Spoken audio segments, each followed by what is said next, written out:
नमस्कार, कैसे आप सभी। आई होप आप सब बेहतर होंगे और अच्छा जीवन जी रहे होंगे और कुछ न कुछ सकारात्मक लर्निंग ले रहे होंगे।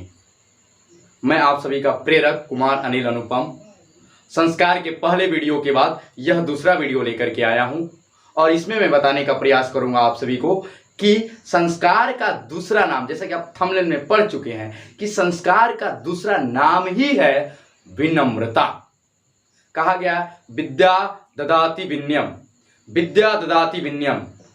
इट मीन्स विद्या जो है विनम्रता से आती है और जो व्यक्ति विनम्र होकर के नॉलेज को ग्रहण करता है और उसके साथ उसका संस्कार जुड़े रहता है, वह व्यक्ति एक दिन न एक दिन शिखर पर रहता है। वह आने वाले समय में वह अपने सफलता के ऊंचे ऊंचे बुलंदियों को छूता है। क्यों? क्योंकि जो उसके साथ जीवन के जो दोनों पहिए हैं, जो जीवन के चलाने वाले, जो जीवन का मान के चलिए कि एक रथ है और इस रथ के जो दो पहिए हैं वह एक संस्कार है और एक आपका शिक्षा है। दोनों का रहना अति आवश्यक है, क्योंकि अगर आपके पास शिक्षा है लेकिन अगर संस्कार नहीं है तो आप पूरी तरह से डगमगा जाएंगे। यानी आपके पास नॉलेज तो है क्या देना है, लेकिन कैसे देना है यह तरीका आपके पास मालूम नहीं है। कैसे लोगों से बात करनी है, कैसे लोगों के साथ जुड़ना है, अगर यह आपके पास नॉलेज नहीं है, केवल आपके पास ज्ञान है, तो आप आगे नहीं बढ़ सकते हैं। और आपके पास संस्कार ही है तो कुछ आगे आप जा सकते हैं, क्योंकि संस्कार में वो कुछ गुण होते हैं जो इंसान के पदवी को बढ़ा सकते हैं। किंतु उसमें नॉलेज, अगर नॉलेज की चीज को डाल दिया जाए और यह एक जीवन के रथ को तैयार किया जाए तो यह एक दिशा में चलने वाले दो पहिए की सहायता से एक ऐसा रथ है जो आपको मंजिल तक पहुंचा कर ही रहेगा, जब आपके पास शिक्षा के साथ साथ संस्कार जुड़ा रहेगा। क्यों? क्योंकि इसका दूसरा नाम है विनम्रता। संस्कार का दूसरा नाम ही है विनम्रता। जो लोग विनम्र रहते हैं वे जीवन में बहुत आगे तक जाते हैं। मेरे कहने का तात्पर्य क्या है, मूल तात्पर्य क्या है? तो मेरे कहने का तात्पर्य यह है मित्रों कि विनम्र रहिए। हम कितनी भी बुलंदियों तक पहुंच जाएं, हम अपने जीवन में कोई भी सफलता अर्जित कर लें, किंतु हमें विनम्र रहना चाहिए। और ऐसे विनम्र रहना चाहिए जैसे कि एक बालक अपने माता के साथ बात करता है कि हे माँ, हमें भूख लगी है, भोजन लाओ। उसी प्रकार विनम्र रहना इंसान को बहुत आगे तक लेकर के जाता है। बहुत लोग ऐसे आपको वर्ल्ड में मिल जाएंगे जो सिंप्लिसिटी को दिखाते हैं, जिनके अंदर कोई भी प्राउड की बातें नहीं है, उनके अंदर कोई भी ऐसी घमंडीदा बातें नहीं है जो वो बयां करें, लेकिन अधिकतर लोग ऐसा करते हैं। तो विनम्र रहने का मतलब यह हुआ, जब आप संघर्ष कर रहे हैं तभी भी विनम्र रहिए और जब आप सफल हो जाएं तभी भी विनम्र रहिए। मैं आपको एक छोटा सा एग्जांपल दूंगा और भारत के ही एक बिजनेसमैन रतन टाटा जी के बारे में।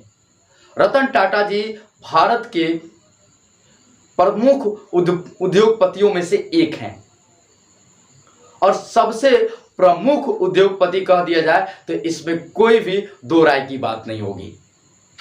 और रतन टाटा जी ऐसे साधारण जीवन को जीते हैं और जैसे कि लगता है कि वे कोई भी बुलाता है, कोई भी अगर कोई भी स्टार्टअप कोई शुरू किया है, कोई बिजनेस प्रणाली कोई शुरू किया है तो उसमें वे जुड़ते चले जाते हैं, क्योंकि वो बोलते हैं कि आने वाले समय में मैं इस दुनिया में नहीं रहूंगा, किंतु वे लोग रहेंगे, यही युवा जो इस भारत को आगे बढ़ाकर लेकर के जाएंगे। यानी वह विश्व गुरु भारत, यानी जो विकसित भारत है उसकी तरफ उनका नजर है। उनको अपने नंबर 1 बनने की चाहत नहीं है।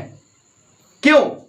क्योंकि वो चाहते तो भी वे भी नंबर 1 बन सकते थे, किंतु मेजर ध्यानचंद जी के उन पंक्तियों को दोहराते हुए अक्सर नजर आते हैं, क्योंकि जब हिटलर ने मेजर ध्यानचंद जी से बोला था कि आप मेरे देश के लिए खेलें, मैं आपको स्वर्ण, हीरे मोती, पैसे धन से मैं भर दूंगा आपको, जो भी चाहिए, जो भी फैसिलिटी चाहिए आपको, मैं आपको मुहैया करा दूंगा।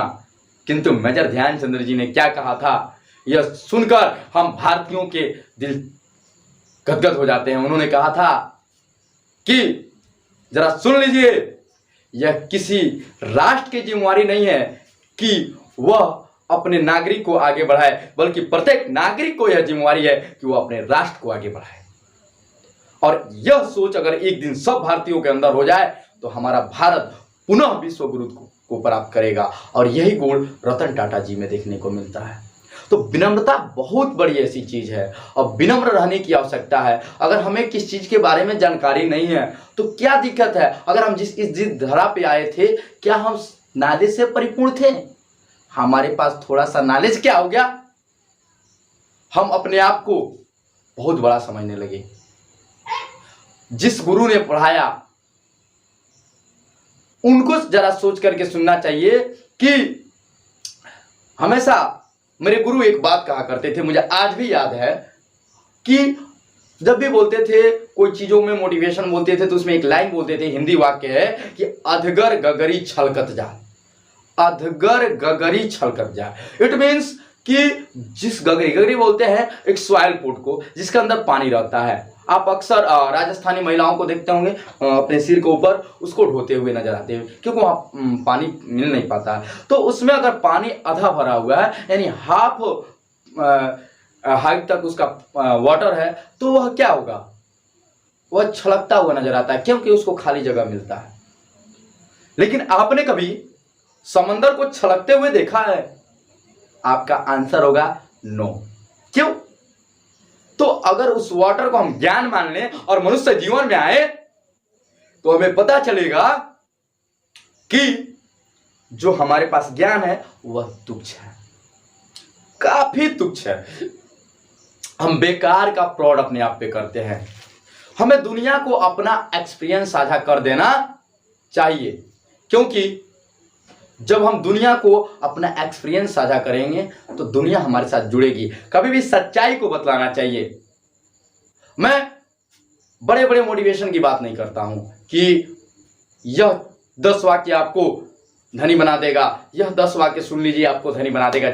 जी नहीं, आपको बदलने वाला अगर कोई व्यक्ति है तो आप स्वयं है, लेकिन सच्चा रास्ता दिखाने वाला व्यक्ति होना चाहिए। जो संघर्ष तो आप ही को करना है, लेकिन उस संघर्ष का तरीका कैसे आसान तरीके से बतलाया जा सके, इसके लिए एक प्रेरक की आवश्यकता होती है। तो अधगर गगरी छलकत जाए का तात्पर्य यह होगा कि कम नॉलेज वाले लोग अपने चीजों को ब्रॉड करके बताना शुरू कर देते कि मैं यह हूं, क्योंकि ब्रॉड का 2 मीनिंग होता है, घमंड, एक गर्व।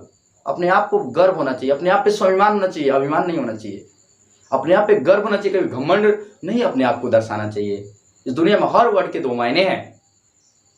तो कहने का मेरा यह तात्पर्य हुआ कि हम नॉलेज को गेन करें, जितना गेन कर सकते हैं, और उन लोगों तक पहुंचाएं जिनको इस नॉलेज की आवश्यकता है। क्योंकि अगर आप अपने एक्सपीरियंस को शेयर करते हैं उन लोगों के साथ और उन लोगों की अगर लाइफ बदलती है तो यह वाकई सत्य होगा। किंतु बड़ी बड़ी बातें कर लेने से नहीं होगा। बड़ी बड़ी मोटिवेशन की लाइनें बोल दिए कि ये 10 वाक्य याद कर लिए, ये 10 चीजें आपको बदल के रख देगी, ये 3 मूवियां आपको बदल के रख देंगी, यह ऐसा कुछ नहीं है। हाँ, थॉट प्रोसेस बिल्ड कर सकते हैं। अगर हम बोल दें कि यह मूवी देखिए, तो वहां पे उस चीज को आप देख सकते हैं, देखेंगे, माइंड जनरेट होगा। हाँ, वह बताएगा कि जो अलग प्रकार की मूवियां हैं वहां पे मत देखिए, जो जिससे आपको लर्निंग, जिससे आपको सक्सेस पॉइंट की तरफ आपको टॉर्च करे, उस वैसे मूवीज को देखना आपके लिए जरूरी हो जाता है। तो विनम्रता पे आइए, हम पुनः अपने टॉपिक पे आते हैं। विनम्रता हमारे लिए बेहद जरूरी है मित्रों, क्योंकि हम अगर विनम्र रह करके, अगर हम संघर्ष कर रहे हैं तभी विनम्र कर रहे हैं, तो हमारे साथ कुछ ऐसे लोग जुड़ेंगे जो सकारात्मक हो गए। मैं अभी कहूं कि आपको एक चिट्ठी को अमेरिका पहुंचाना है, चिट्ठी को अमेरिका जाना है, क्या चली जाएगी? सोता इटसेल्फ चिट्ठी कभी भी अमेरिका नहीं जा सकती है, क्योंकि आपको पता है अमेरिका समुद्र के पार है। लेकिन मैं वही कहूं कि वह चिट्ठी अगर किसी व्यक्ति के कॉलर पे बैठ जाए और वह व्यक्ति हवाई जहाज में बैठ जाए, क्या वह चिट्ठी अमेरिका जा सकती है? इसी तरह होता है, आप में अपार क्षमताएं हैं, आप में बहुत सारी पॉसिबिलिटीज है, बहुत सारे ड्रीम्स हैं, लेकिन आप एक प्रयत्नशील दिशा में वर्क नहीं कर पा रहे हैं। और साथ ही साथ दूसरा, हमारे पास कम नॉलेज है, उसका हमें घमंड ज्यादा है, हमारे पास कम नॉलेज है, उसका हमें घमंड ज्यादा है, और यही घमंड हमें खा जाता है। बड़े अक्सर वही लोग करते हैं जिनके पास नॉलेज तो होता है, किंतु और नॉलेज दूसरों से एकदम तुच्छ प्राणी होकर सीख लेते हैं। क्यों? उस दिन से उनके पास वह नॉलेज भी हो जाता है। तो सीखने वाले कभी हारने वाले के लाइन में नहीं खड़े होते, सीखने वाले हमेशा जीतने वाले के लाइन में खड़े होते हैं, और टालने वाले हमेशा हारने वाले के लाइन में खड़े होते हैं, क्योंकि वो अक्सर टालते जाते हैं चीजों को। नहीं, हमारे पास तो ज्ञान है भाई, क्यों सीखना उससे, हम ही तो हैं। तो अहम और वयम, अहम और वहम दो ऐसे चीज हैं, अहम और वहम, जो कि इंसान को नष्ट करके रखते हैं। जिस दिन यह समा गया दोस्तों, वो बर्बाद करके। तो सबसे बड़ी चीज है, अगर इंसान को जिंदगी में सफल होना है तो वह है विनम्रता। जैसे मैं अभी बताया था, विद्या ददाति विनयम, तो आपको विनम्र रहना आवश्यक है, और विद्या यानी ज्ञान की लर्निंग लेते रहना है, और संघर्ष तो जीवन में चलता रहेगा। जो आपने अपने जिंदगी में मुकाम पाया है उसको भी आप एंजॉय करें, और अपने आने वाले समय के लिए संघर्षशील होकर के हार्ड वर्क करते हुए आगे बढ़ते रहिए एक सही दिशा में। मैं बताऊंगा आपको कि आप कैसे अपने लिए, हम अलग अलग फैकल्टी लाने वाले हैं। मैं बहुत सारा वीडियो बनाने वाला हूं कि जो व्यक्ति नौकरी की तैयारी कर रहे हैं उनके लिए कैसी चीज़ें हैं, जो व्यक्ति आर्ट सेक्टर में जाना चाहते हैं उनके लिए कैसी चीज़ें हैं। हर प्रणाली में, बच्चा से लेकर के युवा तक, युवा से लेकर के हर चीज़ों के लिए मैं वीडियो बनाने वाला हूँ। तो सबसे इस वीडियो की लर्निंग रही कि आप कहीं भी रहिए, या तो संघर्ष जीवन में रहिए या पीक पर रहिए सक्सेस का, हमेशा विनम्र होकर रहिए, क्योंकि जो विनम्र होकर रहेगा वो बहुत आगे तक जाएगा। मैंने रतन टाटा जी का भी एग्जाम्पल दिया, मैंने बहुत सारे लोगों का एग्जाम्पल दिया। मैं एक और अपने ही बॉलीवुड के बहुत अच्छे गायक हैं अरिजीत सिंह, वो भी सिंप्लिसिटी के लिए जाने जाते हैं, क्योंकि वो अक्सर उनको क्लोज के लिए उतने ये नहीं रहता है, वो सिंपल से अवार्ड के लिए भी वो नहीं होता है। उनको कहते हैं कि मेरे भगवान के द्वारा, माँ सरस्वती के द्वारा मिला हुआ मेरा राग है, इससे मेरी दुनिया जानती है, मेरे भगवान ऑडियंस जानते हैं, मैं उसी को सुनाता हूँ और गाता हूँ, यही मेरा जीवन है, इससे बड़ा और अवार्ड क्या है। तो ऐसे हैं धरा पे लोग। विनम्र रहना है, संघर्षशील रहना, और वहीं से आगे तक बढ़ के जाना है। मिलते हैं अगले वीडियो में। जय हिंद, वंदे मातरम।